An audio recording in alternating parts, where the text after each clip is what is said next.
یو جنۍ باندې یو هلک مین شو بیا راغی پلار ته یې ووایي زه ورسره واده کوم پلار ورته ویې وی دا جنۍ ماته وښایه نو بیا به خبره وکړو چې جنۍ هغه پلار یې لیدلی پرې مین شوی دی نه زوی ته ویل ته دې د واده لایق نه یې زه به ورسره واده وکړم د دواړو پې جګړه شوې ده دواړو یو بل سره اوازونه اوچت شوي بیا تلې کیس تاڼې ته رسېدلی تاڼهدار ویلی چې دا جنۍ ماته وښایې تاسو پلار او زوی چې پې جګړه کوي دا خو هم څه جنۍ یي که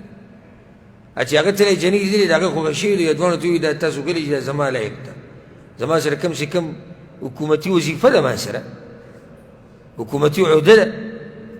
هغوی په منځ کې خبره ورانې شوې ده وزیر له خبره رسېدلې ده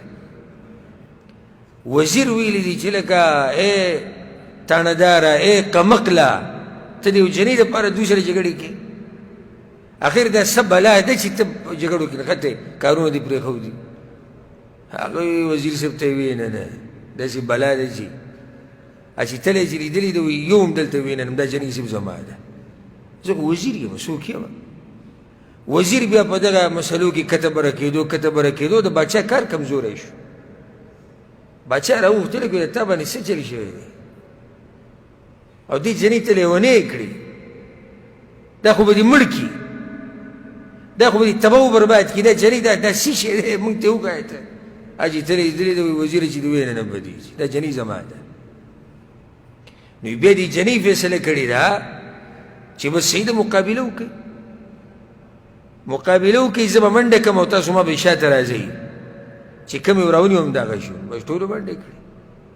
ځوان علیکم منډه وایي سپین ږیری پلار هم په منډه دی تاڼهدار هم په منډه دی وزیر هم په منډه دی باچا په لوی ځان باندې په منډه دی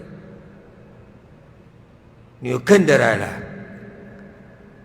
چې هغه دوی ته پته نه وه دوی دې کندې ته ورولیدو او دې جنۍ ته ټوپ ووهوه نو بیا چې دوی ته کتلي دي دا ورته وایي چې زه هېچا په لاس باندې نه راځم زه د هر چا سره دغه کار کوم زما صرف دغه کار دی چې دې کندې ته سړی را رسو دې کندې ته را رسېدو پورې مصروفه ساتم بس دا جنۍ څوک ده دا دنیا ده یو منډه ده په دې دنیا پسې ټولو مقابله ده او دغه کندې ته م رسوي بیا رانه واوړي بیا بل راګیر کړي وما الحیات الدنیا الا متاع الغرور نو دنیا په دې ژوند کې مه دوکه کېږئ مختصر ژوند دی نن او یا سبا زما او ستا د مرګ اعلان به کېږي یا نن او یا سبا ډېر وخت به کېږي لیکن نن سبا خو مرګونه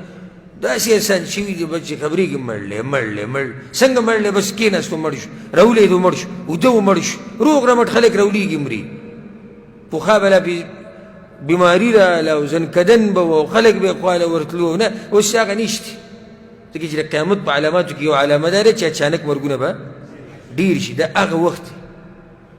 یره پکار ده الله ته واپسي وکړي الله ته رجوع وکړي